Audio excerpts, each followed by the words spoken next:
hope you're all well. Thank you all for being here. Today I'm going to read a little bit of an assignment I've started writing for my Montessori studies. So the assignment basically wants me to explain the kind of expected language development of children in the age group that I'm focusing on, which is 0 to 3 years old. So what we expect to see from that age, and then also to explain the ways in which we as adults can support and provide a nurturing environment for language development.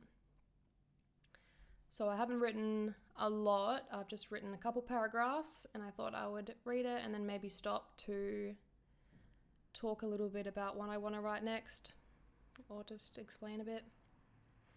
So the expected language development of newborns is obviously not that of word articulation or of comprehension, but of a mind already at work absorbing all of the sounds and movements around it. At only a few days old, infants have the ability to distinguish the human voice from other sounds and possess the full range of their own voice's possibilities. Even before birth, the child in utero is beginning to absorb all of the unique sounds and vibrations of their world. We see children's language progression from birth begin with the auditive sense, and having completed development of the ear at 7 months gestation, it is an already acutely sensitive tool. At around 4 months old, we can observe the infant begin to focus with great intent on the movements of our mouths as they speak and emote. Together, these two senses are collecting the mass of data needed to construct and understand speech. Studies made at the University of Wisconsin found that children build language with a statistical approach, organizing the data received into high and low probable groupings of syllables to help determine when words begin and end. So I've got that article up, which I thought was really interesting, that whole idea about kids or infants having a kind of a statistical way of learning language, wherein they hear enough information and data to sort that out through just the probability of how often they hear a certain sound. So the kind of example the article gave, which is in the book, it's a chapter in a book called Neuroscience, Understanding the Brain, the 3rd edition. So this is on page 638 of that.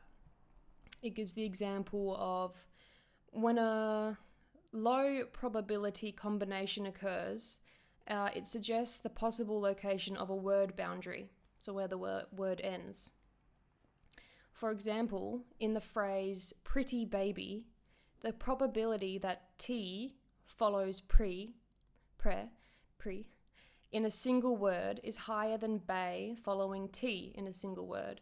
So they've heard that phrase, the pretty baby, long enough to understand that the T is more likely to be following the pretty baby, rather than it being T-bay, or like the end of pretty and the start of baby.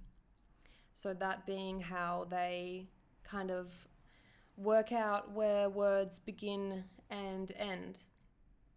Because really, there is no silence between words when we're speaking fluently, and it's very difficult to try and understand where actually a phrase or a word ends. I mean, we feel that as adults learning or just being in a foreign place, it's very difficult, impossible to really understand which sections of language are being expressed at what time. So I found that very interesting.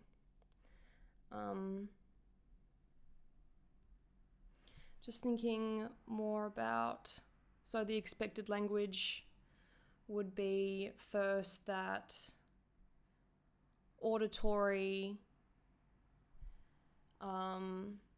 sensitiveness and absorption that begins. The auditory then going to sight as the baby's eyes mature and develop. As they get older, their sight becomes clearer. They're able to focus and discern more shapes as their kind of sensitiveness to contrast and everything develops. And it's really interesting to watch a very small child watch your mouth and watch your face as you talk. I think we as adults are not used to that kind of attention when we really notice it. So when you do notice like a young child, I'd say like under like 4 or 5 still, they say that the language is already pretty much developed, but still at 5, a lot of the information about how to understand what you're saying really comes from watching your face and watching the shapes that your mouth makes. So we go from that sight, and then they call it like the babbling begins at around 6 months. The use of singular syllables. And then at 10 months, there is the awareness or the connection that words have meaning and a particular purpose, rather than it just being noise. And then around 1 year old, we have the first intentional word, the first word said on purpose for a meaning, to convey a thought, really. So up until 1, you have that, and then I need to organize myself a bit more in that next 1 to 2 years about the specific jumps of how fast sentences grow. So saying like you start with a single word at 1 year old, what expected ages there would be to keep adding until you have a full sentence.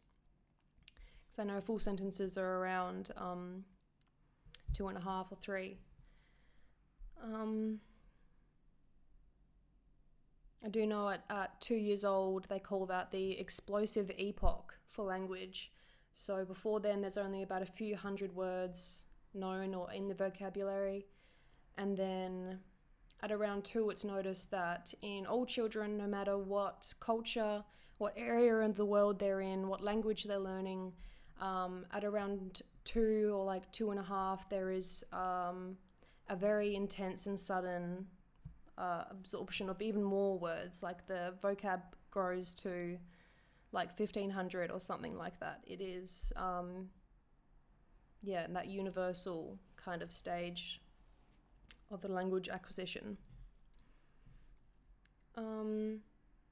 So now I'll read a little bit, or just the first kind of paragraph in my assignment that I've written about how we as adults can help facilitate language. The first way in which adults can support children's language development is by including them in our everyday activities and encounters. We may see these events as mundane, but in reality, they hold a wealth of speech experiences. To quote Maria Montessori, "It is when the child hears the full discourse of grown-up people and can see the actions which make their meaning clear that he grasps little by little even the construction of sentences." Humans are not born with a pre-established language, so there must be many repeated experiences of hearing the sounds used by their community before children can produce them. That incorporating children into our everyday activities and encounters is a massive part of the Montessori kind of curriculum that goes on in the early childhood settings, which is where I'll be hopefully working soon. It's a lot about not actual structured, like set goals and like lessons, but really just that inclusion and incorporation of the child into just your life, into the events and the tasks that you have to do anyway. Today at my work as a nanny, I was preparing dinner for the family, and I had the 2-year-old with me, and I got him a large stool. He was able to stand up at the counter with me and help me to pick like herbs off the stem, pick mint off the stem, and able to chop it up and do everything. But all throughout that, I'm explaining to him and, being very explicit and making sure he knows that he's contributing really to what I just have to do anyway. Like, he's a part of my world. And he really enjoyed helping, They say that toddlers don't really have an attention span, but he was there happily doing that for like 20 minutes to half an hour of just really concentratedly doing this task. And it was kind of like almost had to hold myself back from interrupting him. I would say something that really like wasn't concerning him.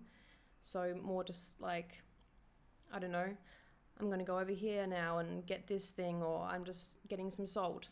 And he'd kind of like look over his shoulder a bit and just go back very, very intently to what he was doing. But yeah, he didn't mind. Like, if I was narrating what he was doing, really, that was the what he really enjoyed, hearing me kind of explaining to him what he was doing. And that kind of portion of classroom time, that inclusion in everyday activities in Montessori schools, is called practical life. So we are doing what we would be doing in our homes, basically at the school, and learning language and everything through that. Because that's what they're going to hear every day. So why not, do that with them as well? Incorporate that even more. Let me just see how long we've been going. All right, almost 13 minutes.